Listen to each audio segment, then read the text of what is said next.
Hello, welcome to the Comic Bros Authority podcast. My name is Andre, and with me is Gollum's voice coach, Miles. Hello, preciouses.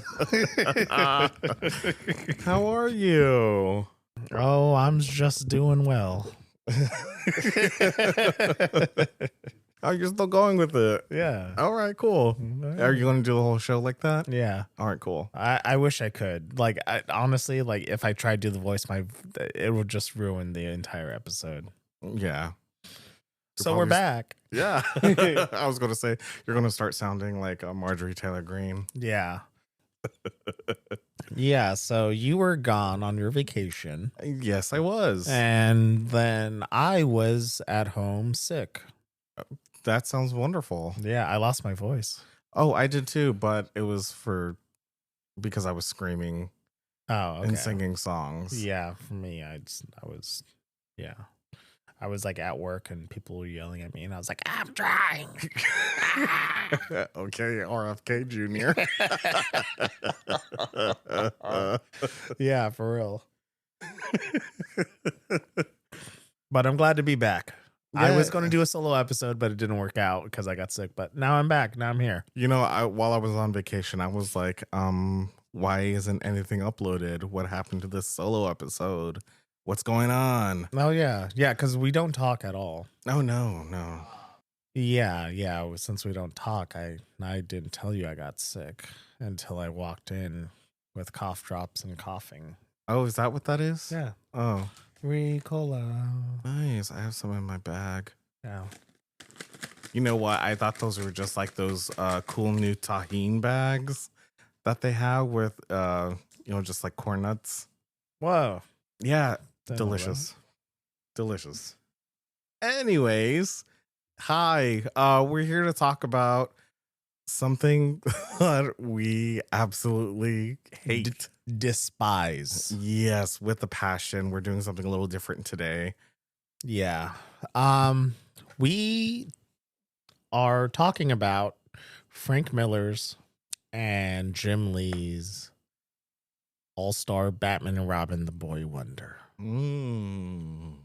Yeah, so we decided, because most of the time we talk about books on here, and I'd say most of the time we enjoy the books. I would say 99% of the time we really enjoy it. Yes, I agree. But we decided, hey, let's talk about something we don't like. And boy, after finishing this a couple minutes ago, my consensus stays the same. I still do not like this book. Oh, same. So I kept picking up the book and being like, all right, it's time to get through it. And then I start reading it, and then I just groaned so loud. Yeah. And it happened while I was reading like the first 3 issues. Almost gave up reading this. Oh, really? Yeah. Oh, shit. Yeah, I was just not liking it. It just doesn't make any sense. It doesn't make any sense. There's a lot of reasons why it doesn't make any sense. Oh, agreed. The art is not the problem. Oh, no. Honestly, this is some of the best work Jim Lee has put out, I believe. But before we get into that, I just want to go ahead and preface this with spoilers. Here's your spoiler warning. If you want to actually go and read this before you listen to the show, you're more than welcome to do that. Oh, yeah. It's a troubling one. Oh, yeah. This is, if you love Batman, this is not the book for you. I know some people do like this. Yeah. I don't understand how, because this book is just pure nonsense. Mm-hmm. But yeah, let me just give a background on what this is. Yeah. Okay, so All-Star Batman and Robin was supposed to be the launch of a new universe for DC, more like Ultimate Marvel was for Marvel, where they have there a new continuity, new stories that isn't burdened by continuity. However, when they did this, they launched 2 titles. They launched All-Star Batman and Robin and then All-Star Superman. One of them is one of the greatest Superman stories ever written, by a large consensus. A large consensus says it is the best Superman story ever written. Yeah, and then you have this by another large consensus saying this is the worst Batman story ever written. Oh, yes.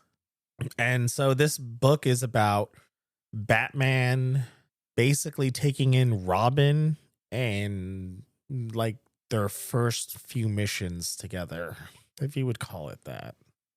Yeah, I'd say it takes place probably around, I'd say year 3 or so. Yeah. Yeah, I would safely say year 3 because in it he mentions, "Oh, I've been watching this kid for a while." Yeah, so written by Frank Miller, he is honestly one of the most like prolific Batman writers. And yeah, he just has written some of the best Batman, but also some of the worst Batman.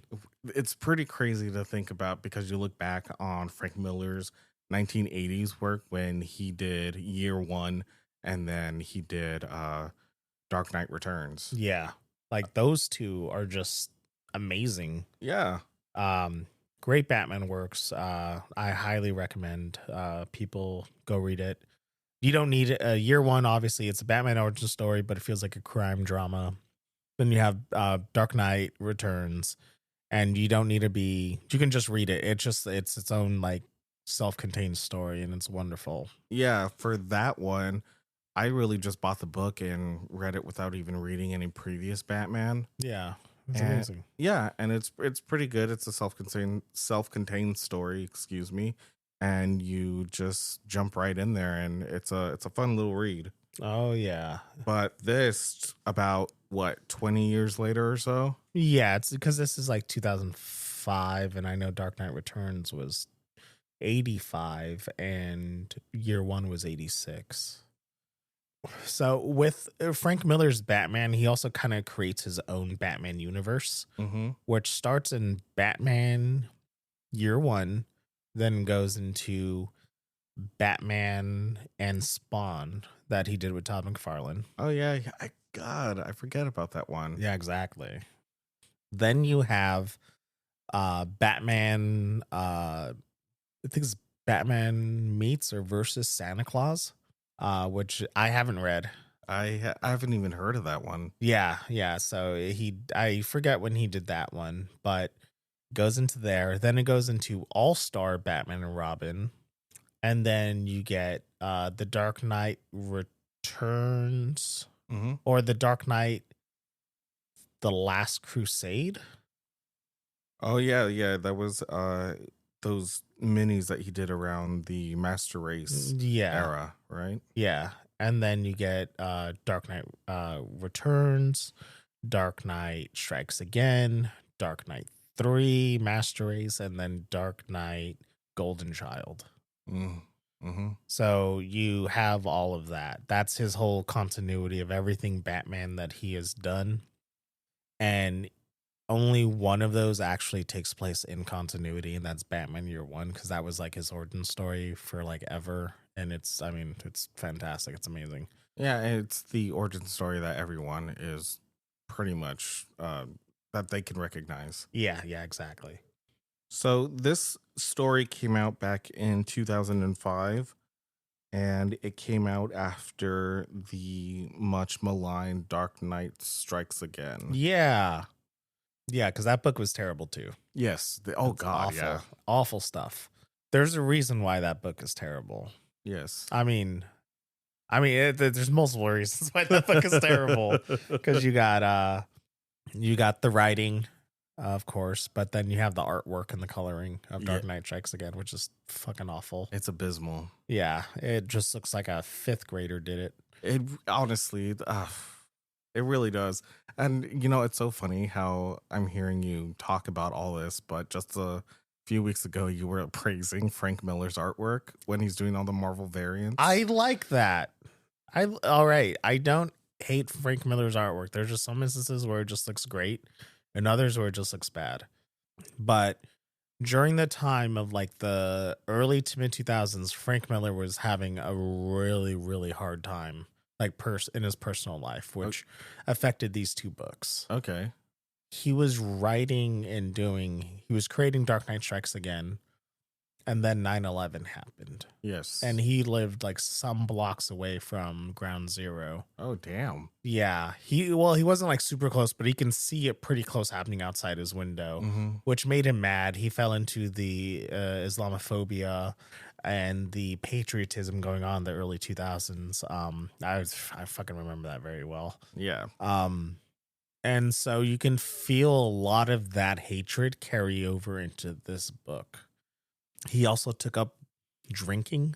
Like he became like a drunk. He had an alcohol problem, which since then he has quit and he's gotten better. But it has like maligned his health for worse. And so during this time, you have Strikes Again, 9/11, which changes the ending to Strikes Again, going into this book. And I believe also during that time, he encountered a mugging as well. So he was just very angry. That's right. He was angry at the world, and he uses Batman as a way to get out that anger. That makes a lot of sense because Batman in this book he's an asshole. He's fucking vicious. Yeah. He's the joke everyone makes about Batman that you see all over the internet. It's just like, oh, somebody like throwing like a tissue paper on the ground, Batman comes and breaks their arm. Yeah. Or just a security guard working third shift to feed their family, and then Batman comes in. yeah, exactly. Yeah. It's exactly that. And of course, Frank Miller notoriously also, because this book was so heavily delayed. Oh, yeah. Believe me, I wrote down the dates. Really? Yes, I did. Okay, I want to hear them. All right. So the first issue was published back in July of 2005. Okay. Second issue was September 2005. All right. Third issue was December 2005. Oh, wow. Yeah. So it's kind of steady right here. Yeah. When you get to issue 4, it's March of 2006. Okay, so they're having like a couple months in between each issue then at that point. Yeah, and so for me, there was a lot of delays surrounding the artwork. Jim Lee was getting into a higher role in the DC offices. Yeah. He had just got off of doing Batman Hush and Superman for Tomorrow. Oh, yeah. I forgot about For Tomorrow. Yeah, and those actually came out on time. Oh, really? Yeah, those weren't delayed. Those were put out on time. About a year later, then he jumps onto this project. And then for the 5th issue, it was July of 2007. So Whoa. Yeah, so in a 1-year span, only 5 issues dropped. It was supposed to be a bi-monthly comic. Okay, yeah. So issue 6 was September 2007. Issue 7 was November 2007. Issue 8 was January 2008. Issue 9 was April 2008. And then you have issue 10 dropped September of 2008. Wow. Yeah, okay. So it took about 3 years for 10 issues to come out. Yeah. Yeah, there was a long break. Everyone was, I think everyone was like, oh, this is Jim Lee's fault. He's a very talented artist. It's very detailed, and you could see it in the work. Like, oh yeah. Some people say that the quality dips in some places. For me, I didn't catch anything during this read through because I was paying attention to, Jim Lee's line work. Yeah. And I believe it was Alex Sinclair on colors. Yes, with what's his name inking? Scott Williams inking.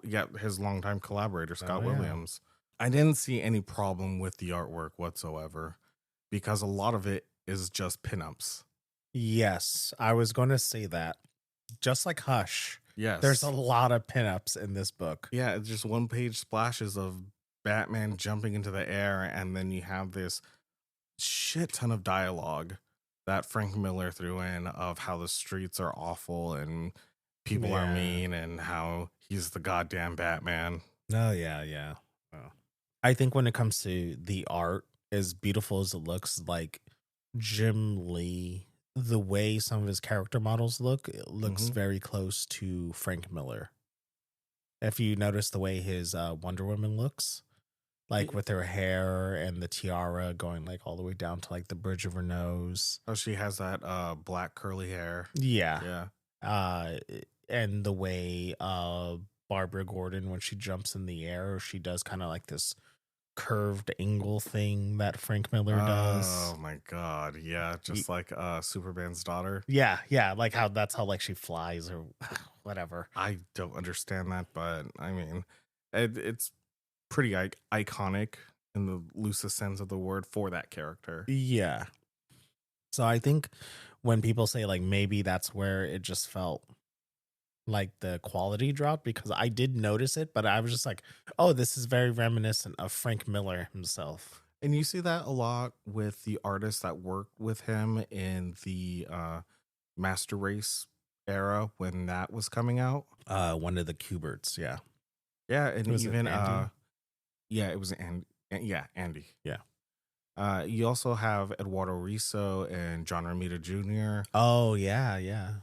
You know, they put their own Frank Miller look when they were doing the backup tales or even the one shots. Yeah, you mean those little mini comics that came out with the issues? Yeah. Yeah. And all the women in here they're all models. They're all sexy. Everyone's fucking hot. Mm-hmm. Just like, and that's just how Jim Lee draws. I think he's like Frank Cho. Oh, just yeah. Everyone's just sexy.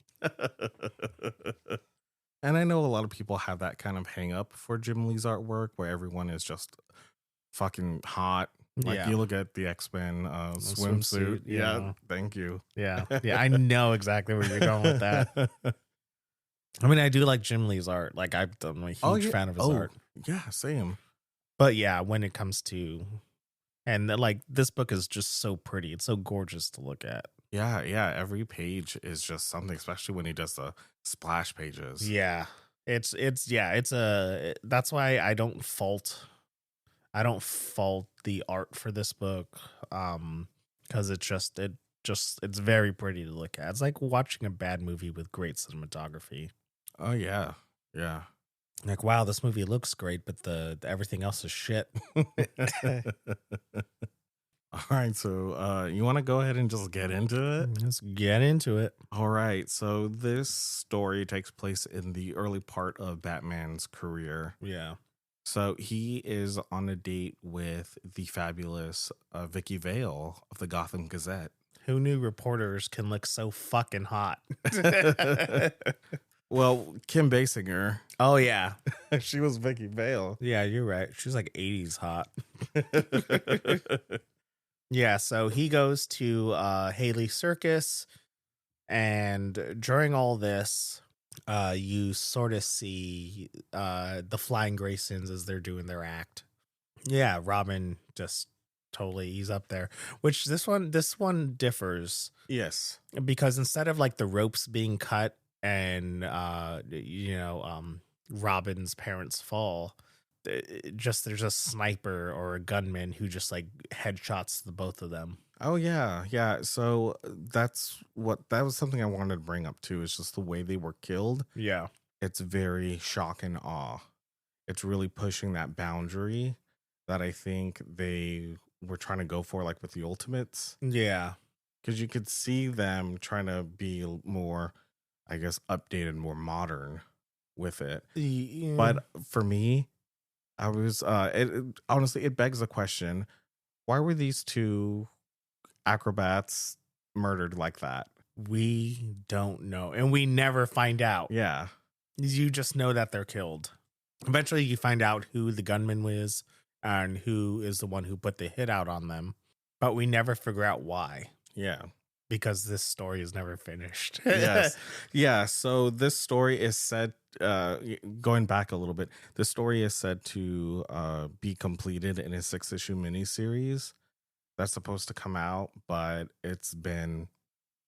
It's been almost 20 years. Yeah, it's been 20 years since that 17 announcement. years, yeah. Yeah.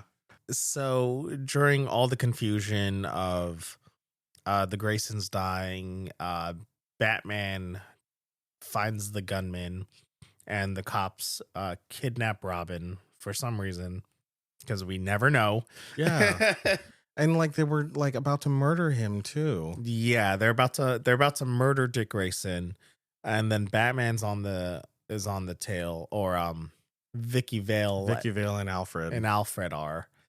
And here comes Batman in his Batmobile, destroying everything in its path as he's laughing about it. Basically almost killing Vicky and Alfred. Yes. Yeah, with honestly like no thought about it, no remorse. He just goes for it. And this is the thing that always made me just like kind of wince and like cringe at the book is Batman laughing about how much destruction he's causing. Yeah. Okay. So like when you have it compared to like Batman Year One and Dark Knight Returns, and you kind of have this whole universe that Frank Miller has built up, this doesn't make the characterization of Batman is completely off. Yes. I mean, even it doesn't make sense. Yeah, exactly. And like even in the sense that like his even when you compare it to like normal continuity Batman, this is just not the same guy. This guy is fucking insane. Mm-hmm. Yeah, like you said, laughing, destroying everything in his path. He picks up Robin by the collar and he says, "You've been drafted into the war," and kidnapping him. And which goes to make you think Batman had his eye. He's been planning to kidnap Robin. Yes. To force him to be his sidekick. Yeah. In the later issues, he says, "I've had my eye on this kid for some time, but a stupid gunman just got in the way." He made the timeline closer or some shit. Yeah. Like that. So what was he planning to do with Dick Grayson's parents? Yeah. It just begs the question. I have a lot of questions about this fucking book. Yeah, me too. So in issue 2, when Robin, or Dick Grayson, he's not Robin yet, he's in the Batmobile, and you're reading his inner monologue. He's afraid, he doesn't know what to do. He obviously thinks Batman is this maniac, and then you get that awful line. Oh, yeah. Did you get the most infamous line of this book? Yeah. "I'm the goddamn Batman." He says, "Are you..." Okay. He says, "Are you R-worded? Are you dense?" Oh my God. I forgot about... Yeah. He goes and he uses the R slur twice in this book. Yeah. He says, "What are you, dense? Are you R-word or something? Who the hell do you think I am? I'm the goddamn Batman." He's constantly telling Robin to shut up, but at the same time, he's trying to look for his approval on like how things are cool. He's like, "Do you see my cars? Isn't this cool? What do you think of my bat cave? What do you think about, this thing? It flies. It's in water. It has wheels." And then that's a hologram. Yeah, and he goes, "Do you like the Batmobile? It's pretty cool. What do you think?" And Robin tells him, like, "I don't know, it's kind of queer or something." Yeah. That's something that gets brought up again. Yeah, everyone makes fun of the way he calls his like machines, like the Batmobile. Yeah. And I'm just like, oh, okay. I think... But they use that same terminology of calling it like, I don't know, it seems like they say, "Oh, it sounds queer." And I'm like, I think that's Frank Miller poking fun at just how campy some aspects of Batman are. Even if you try to make it dark and serious, it still is kind of weird and campy. Yeah. Yeah. But like to use the terminology, I don't know. It sounds kind of queer, man. Like that sounds gay. Yeah. You know what? It's of its time. Yeah, this thing is of its time. That's why he was able to use the R word so liberally. Yeah. Jesus. Yeah, he crashes and like he says, "Just watch out, kiddo. This is going to be great." And then he's laughing as he's crashing into cops on like motorcycles. Yeah. And he's just scaring the hell out of this kid.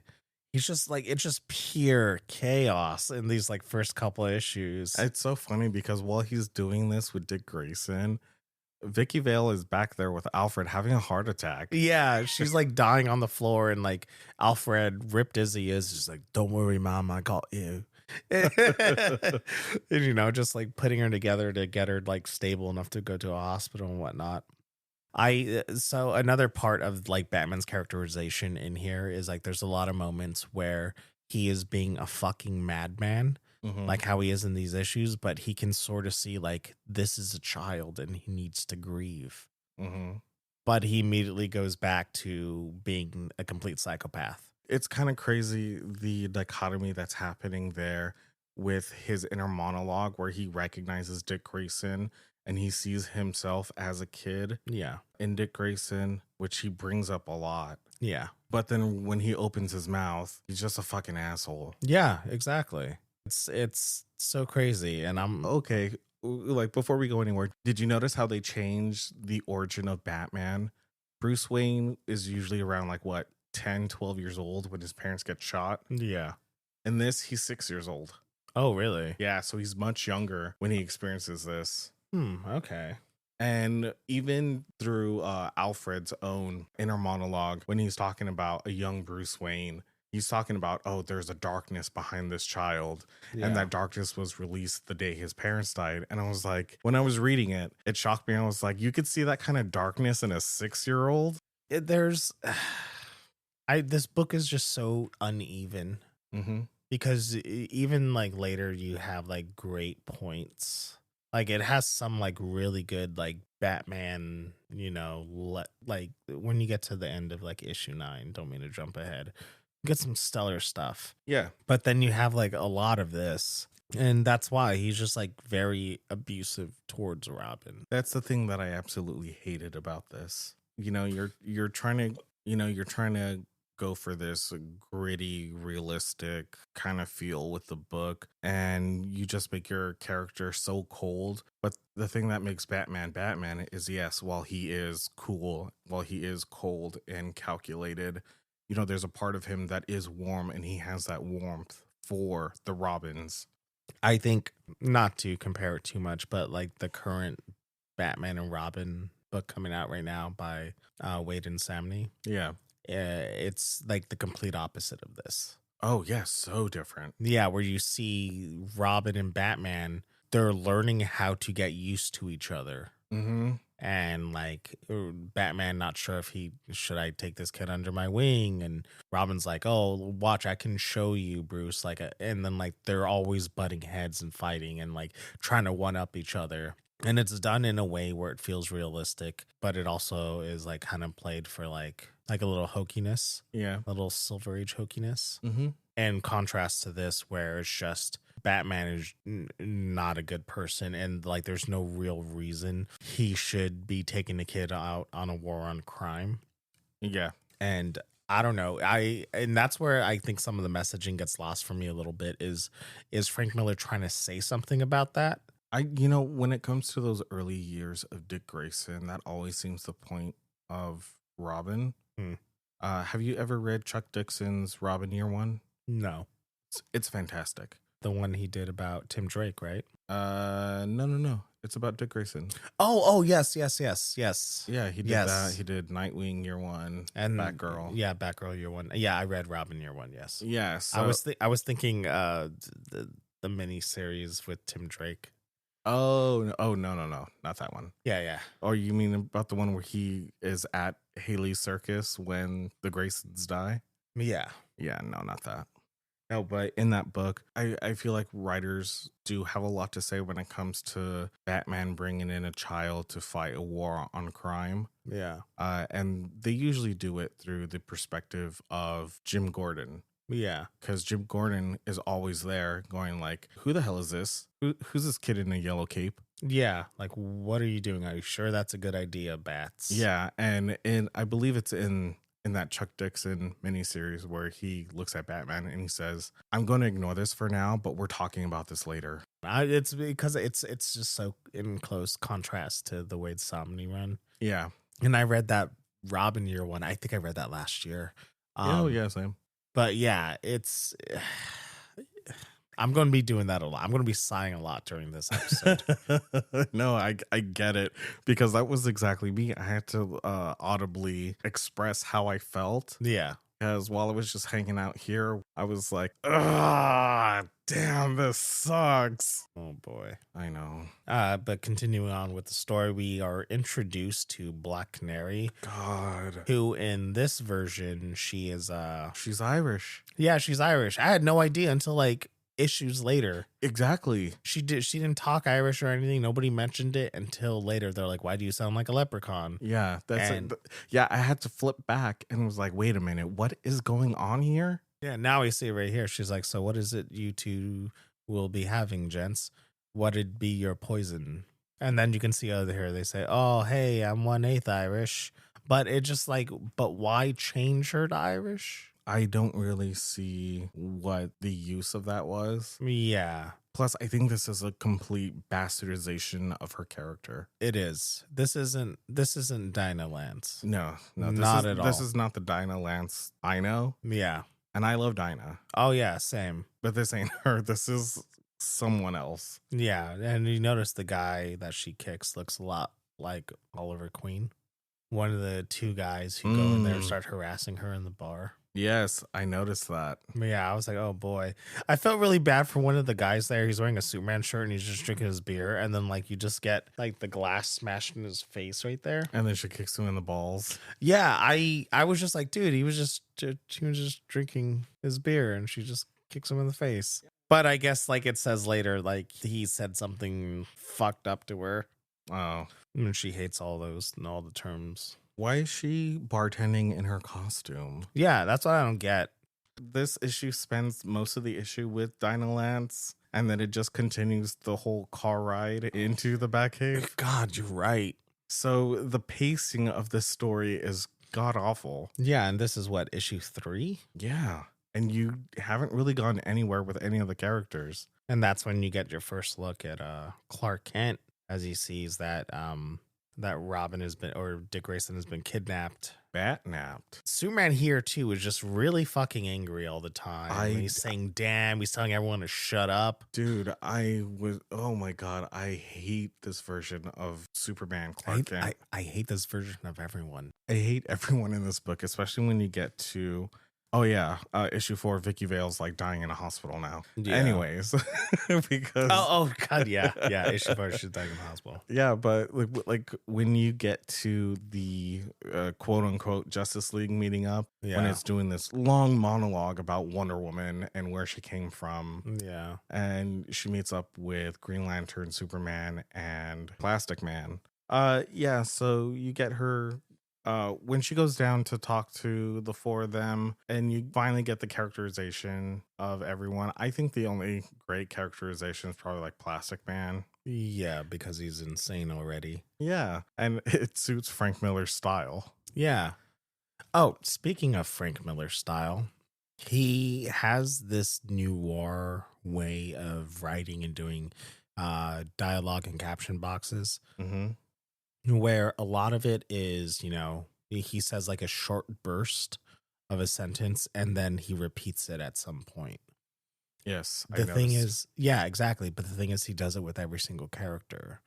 And usually it works in, say, like Sin City or some other noir book.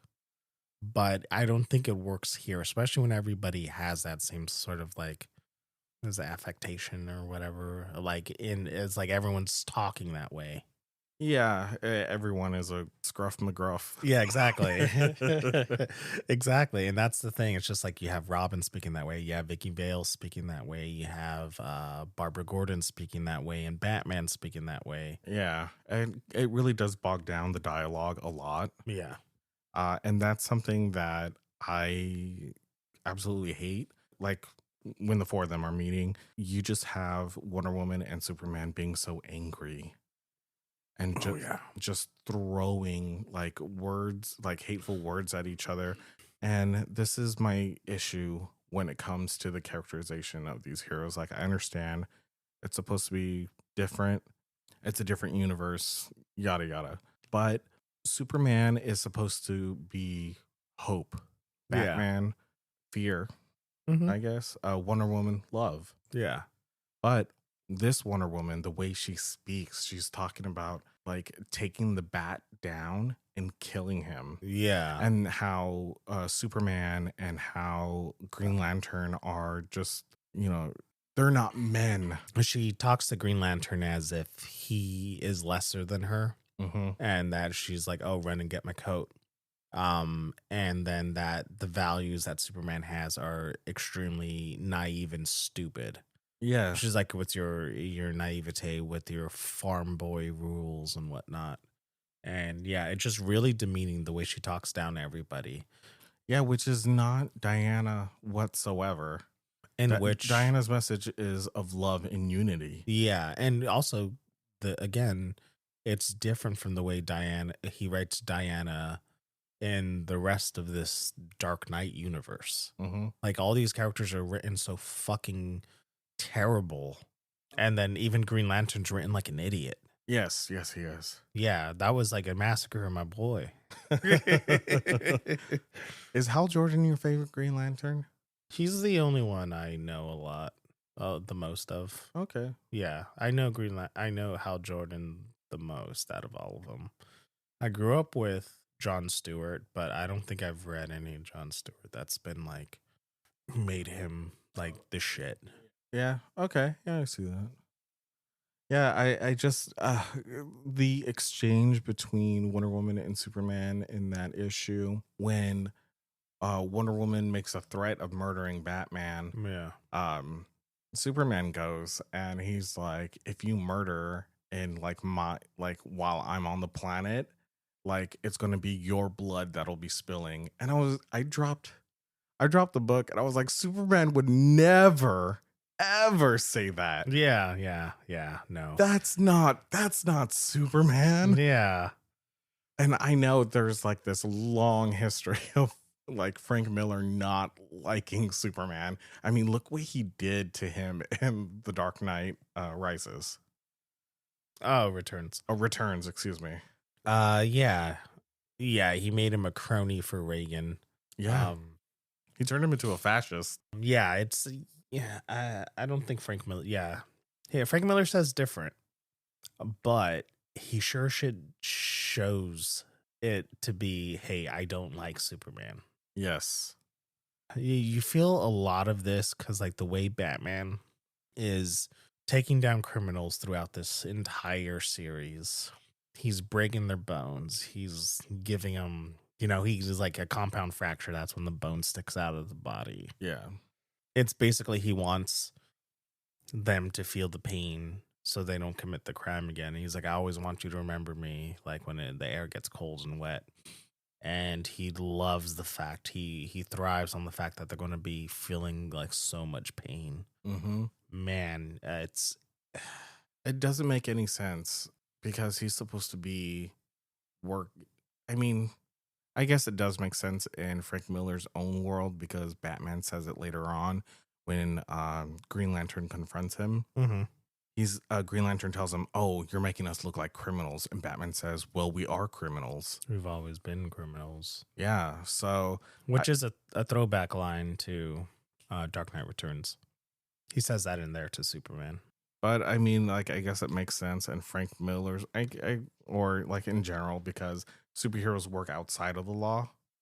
In a way, they can be seen as fascist. I mean, that's the kind of point Alan Moore was trying to make. Yeah. Which I get, but the message again gets muddled, and Frank Miller's hatred post 9/11 is really coming out here. And yeah, you could see, especially in the internal monologues of Batman, of how he feels about criminals that walk the streets. Yeah. But we do get an awesome splash page of the Batcave. This is one of those awesome, like, if you're reading it physically, it's a fold out. Yeah. Oh man, I remember when you first got this. I would just look at this thing over and over and over again because it was just so awesome. Right? Such a cool splash page. And Batman looking over at Dick Grayson. Pretty cool, huh? Yeah. What'd you say, Junior? Is this cool or what? Yeah, I guess it's okay. I mean, I've seen better, but I guess this is okay. I mean, like, where would Robin see like another Batcave? I know. Where would he see these like machines that are building a giant fucking T-Rex? Yeah, okay, that begs another question. Why is he building a T-Rex? Because it looks cool? Yeah, I mean, he has rich people are going to rich people, right? I know, but I want to know. The T-Rex, the penny, and the giant card are always the three mainstays in the Batcave. Yes. I just want to know where the T-Rex comes from and where that fits in. You can say like, all right, the coin, maybe it was one of the Two-Face's traps that the Batman was like, no, I'm going to take this giant penny that you tried to kill me with and keep it in my Batcave. The card is of a Joker. Yeah. So I'm assuming the Joker, but the T-Rex. Yeah. I don't know. Is it, I mean, I know in some iterations that T-Rex is actually like a defense for the Batcave. Like it could shoot like lasers from its eyes. Oh, that's kind of cool. Yeah. Yeah. So, Okay. Who knows? So to be quite honest, not a whole lot happens in the first part of this story. Yeah. It's really a lot of just the character interactions that just linger on. Yeah, it's the first 4 issues you have mostly Batman and Robin as Batman takes Robin to the Batcave, and they're in the car the whole time. Mm-hmm. And then you have the Canary doing her thing, Vicky Vale dying. Well, she's not dead, but she's in the act of dying. Yeah, and then we finally get to the Justice League meeting up in issue 5, and we're like halfway through the series. Batman's on patrol, but yeah, this thing is like paced so awfully. Yeah, this is an awfully paced book. Like, I can't imagine it coming out on the schedule that it did, and then just seeing they're still in the fucking car. Dude, I'd be so pissed. Yeah, honestly, the one time I did feel like that was Secret Invasion. Oh my god. They were still in the Savage Land and we were like almost done with the series, and I was like, when are we leaving this place? Dude, they were in this okay, so they were in that is about an 8-issue miniseries. They were in the Savage Land for about 5 or 6 of those issues. Yeah. Yeah, I know. That's why I was just like, are we leaving this? We could be doing something really cool right now, and we just have characters going, am I you? Are you me? Are you the real you? Yeah, exactly. Yeah. That's not my wife. But yeah, that's definitely how it feels with this story. And we get, fuck, man, I just skimming through issue 5 here, and like, again, nothing. Because it's just Batman beating up criminals, like as I said, he's reveling in the trauma he's enduring on these poor people. And I guess it's the way Grant Morrison said it too, is, oh, well, he is a white billionaire who beats on poor people. Yes. And I guess this really exemplifies that. And then you have Robin stuck in the Batcave. Batman tells him, you're living in the Batcave and you have to kill what you eat. Yeah. Yeah, and then you just see a rat there. Yeah, what did he tell them? Your food will present itself. Yeah.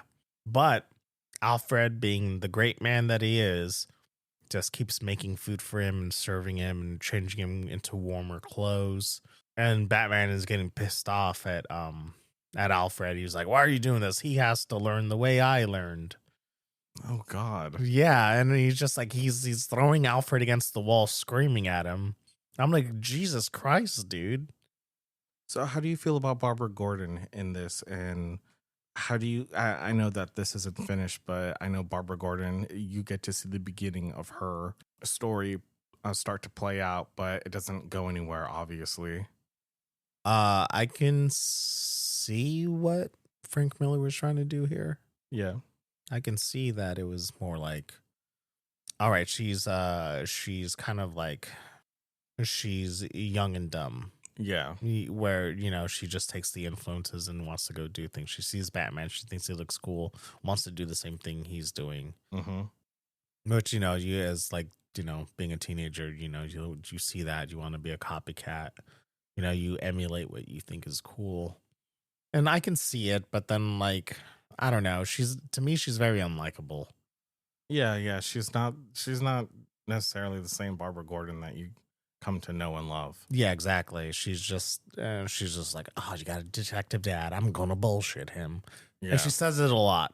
She says that you can't bullshit the bullshit and the bullshit and the bullshit. And I'm like, Jesus Christ, can we find another word here, Frank? You're the writer here. Yeah.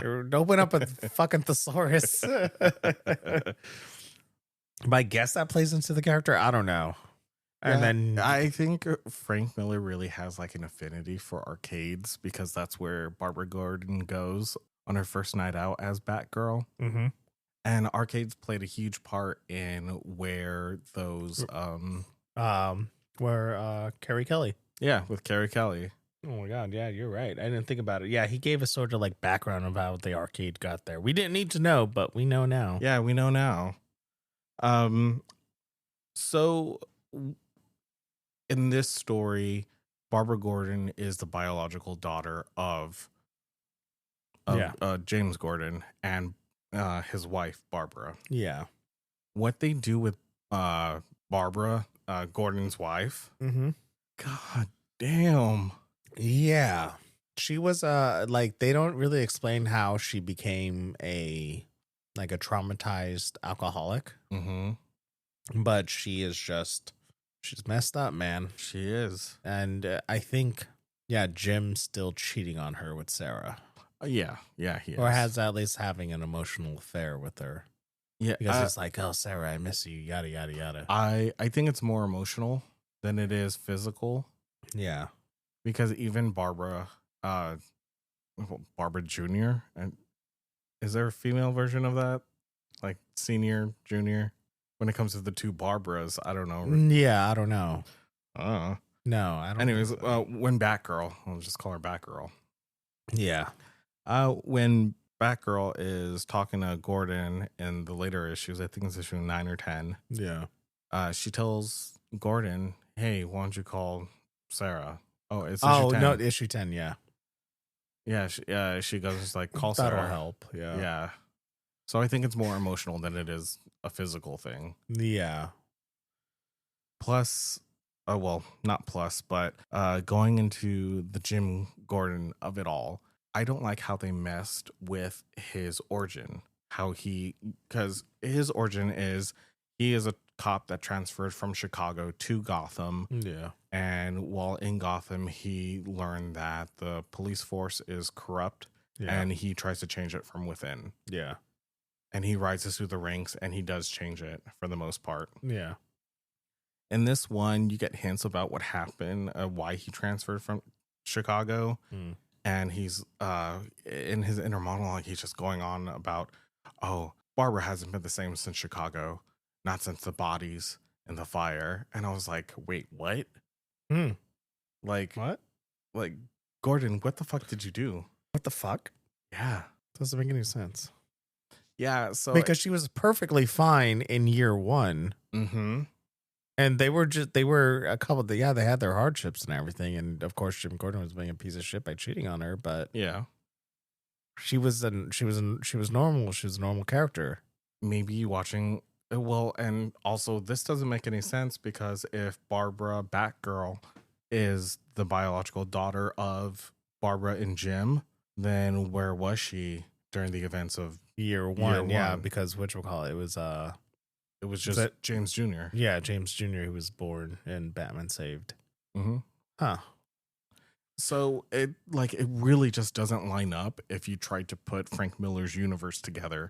No, the only thing that lines up, of course, is like year one and then his like Dark Knight series. But I mean, it's just like all holes, you know? I think it's only Dark Knight Returns and Strikes Again that are the only two that have like connective tissue. Yeah. But like you get, because in Dark Knight Returns they do mention that Batman is when he was younger he was a madman or whatever, and then you don't see it in year one. No, but you see it in this, and the Batman in All Star and Batman versus Spawn feels the same. Like because he's just an asshole to Spawn. Yeah, throwing batarangs in his face. Yeah, he's just like telling him, shut up, you know. Oh yeah. I was like, oh okay. There's really not much left to say about this book, I think. Yeah. because there's not, I mean, we get introduced to this version of the Joker who kills a woman. Batman is like fucking Black Canary. Yeah. And yeah, like this story, I don't know what the narrative thrust of this story is going. Yeah, because like not a whole lot happens. A lot of it is Batman beating the shit out of people, talking about why he enjoys it so much. Yeah. And honestly, one of my favorite lines in this was, "Let me take you to school, suckers, in chemistry." Oh, and he throws the flare with the gas thing. Yeah. I mean, it ain't that hard to figure out, Batman. Yeah. If you light a flammable gas, then it explodes. Yeah. You're not being smart. Yeah. And he even toots his own horn. He's just like, he's like, I don't know if I can get used to that little snot. I remember when I was the smartest person in the room. It's like, Batman, shut the fuck up. Yeah, dude. Like, seriously, you're like, just the way he kind of belittles the other superheroes too. Green Lantern and even Clark Kent. Yeah. He's like, I know who you are, Kent. I'm smarter than you. Yeah. Like, no way in hell is Batman this proud. And yeah, Batman, he's more humble than that. Yeah. There's so I think like the issue that stands out the most in this series to me is the Green Lantern issue number 9. Yeah. I really like that one because it just shows like Batman being like this uppity smartass piece of crap. Mm-hmm. And he paints he's so petty that he paints an entire room yellow. Because the color yellow is the weakness of Green Lantern. I know, it's so stupid, guys. It's such a Silver Age concept. Yeah, I don't know why people still keep that around. It's so dumb. No, they actually got rid of that. And in Jeff Johns' run? Yeah, during the Sinestro War. Oh, good. Yeah, that's when they got rid of that. It took them long enough. I know. And it should have been gone a long time ago. Yeah, because it's so dumb. And then even in here, they mention how dumb it is. You can tell Frank Miller just kind of wanted to play around with the idea because it's so stupid. Yeah, that part didn't even happen in mainstream DC yet. Yeah. I like that because you kind of have Batman just kind of treating Green Lantern like a piece of shit. And then you get the moment where Robin almost kills Green Lantern. Yes. Which is kind of fucked up. But then you get, I think, a wonderful moment like in the following pages after that where Batman gives Robin, he just kind of like realizes like, holy shit, I'm not doing this right. I've had years to grieve and he's had none. And so he gives him his moment to grieve. He's like, tells him like, say goodbye to your parents. And he says, we mourn lives lost. And I was like, oh, that's wonderful. Like, yeah, that was a nice moment. I would really like to see where Batman takes off from that. Because speaking again on connective tissues, it seems like Batman softens up right there when it comes to Dick Grayson, but this is not the same kind of relationship they have when you are looking at Dark Knight Strikes Again. Yeah, exactly.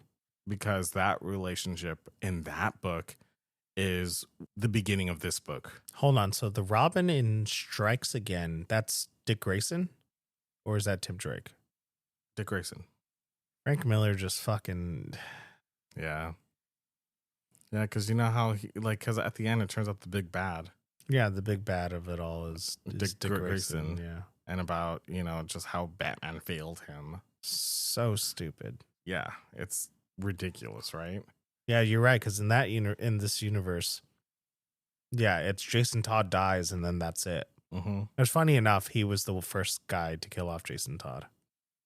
Did Jason Todd die in Dark Knight Returns? Yeah. Jason Todd is the Robin in Dark Knight Returns who's dead, and then that's when Batman quits. And he hasn't put on the suit since, but that wasn't a thing yet in the books. Okay, yeah. And then it wasn't until like 2 years later they killed off Jason Todd. All right. Yeah. But yeah, I mean, there's for some reason Why is issue 10 never collected in anything? I think it may have to do with the whole like censorship thing that went on. But it's censored as hell on the app. Oh, like yeah. it's fixed. It like they took it off, and like it's kind of like the Superman beer bottle incident. Yeah. Like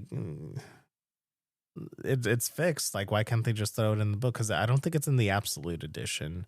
It's for sure not in the trade paperback. It really isn't. So that's the thing. Like, I have issue 10 by itself. And I was planning on getting the trade of All-Star Batman and Robin to do my own Frank Miller custom bind, but I got lazy. Well, that's going to be a hell of a bind. Yeah, that's why I was, yeah. So, I mean, this book kind of leaves us with... It leaves you with more questions than you're really hoping for. Yeah, because we find out that the Joker was the one who put the hit out on the Flying Graysons. And why is that? We don't know. No. Barbara Gordon is in the hospital. I don't know how. I know she got drunk, but I don't know. Oh, she got drunk and she crashed her car. Oh, ooh. Yeah. Oh, it's terrible. Yeah. Batgirl gets arrested. And yeah, you don't really get anything that after that nice, sweet moment between Batman and Robin. You don't really get to see what happens next with them. Yeah. Because the last issue that was published, issue 10, is mainly focused on the Gordons. Yeah. And then it gives you a to be continued. And then you're just dead. Nothing else has been published after that.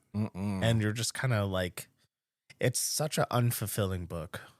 Yeah, it is. Because at least, like, comparatively to something like Batman and Robin Year One or Robin Year One, it's a story. It feels complete. It feels like it was going somewhere. You have a beginning, a middle, and an end. Of course, this doesn't give you the end, but the beginning and the middle don't feel satisfying enough to be like, well, I want to know where this goes, because it just doesn't feel like it was going anywhere to begin with.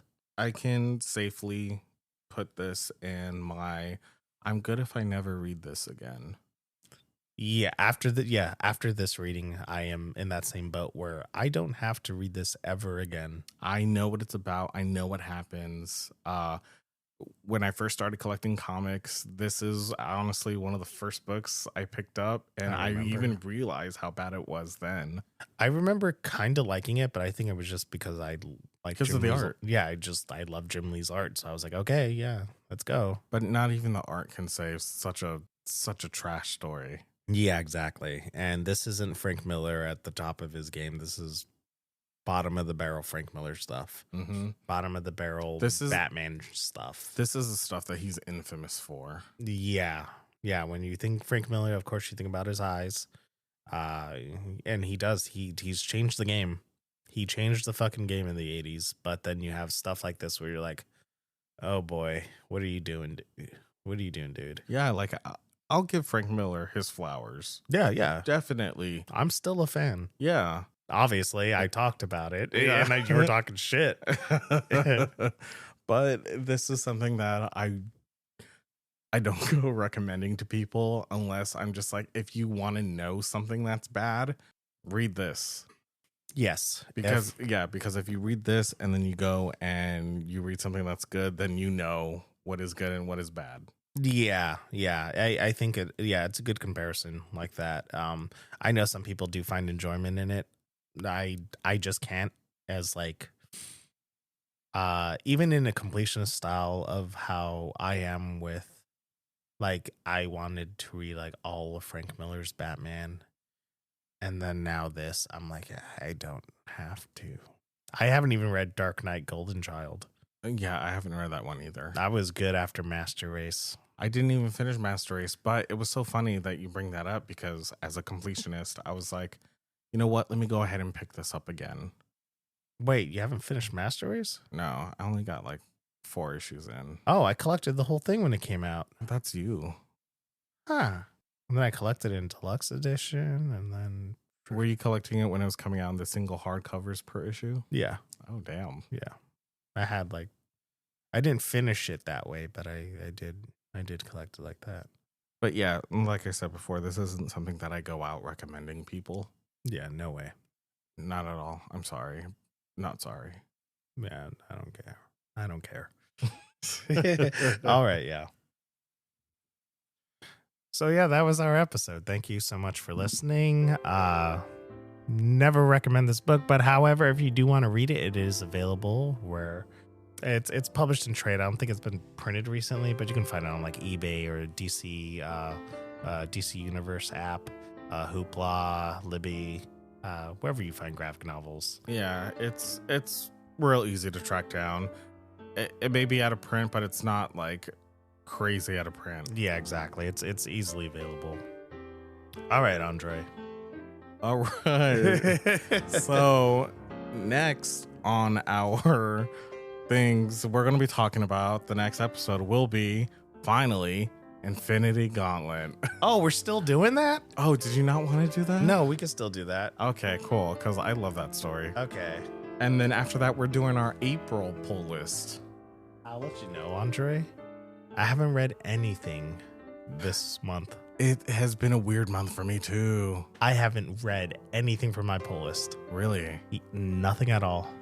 Well, I think the only no, nothing. You know what? Sit down, grab a beer, and start reading, bitch. All right. Yeah. Okay. Yeah, I know. I just been work finally picked up, so yeah. So I go to work, go to sleep, and have my crisis. All right. Yeah. So that's on the docket, and again, thank you for listening. Yes, thank you. And see you on the next one. See you on the next one. This is Miles signing off. Andre signing off.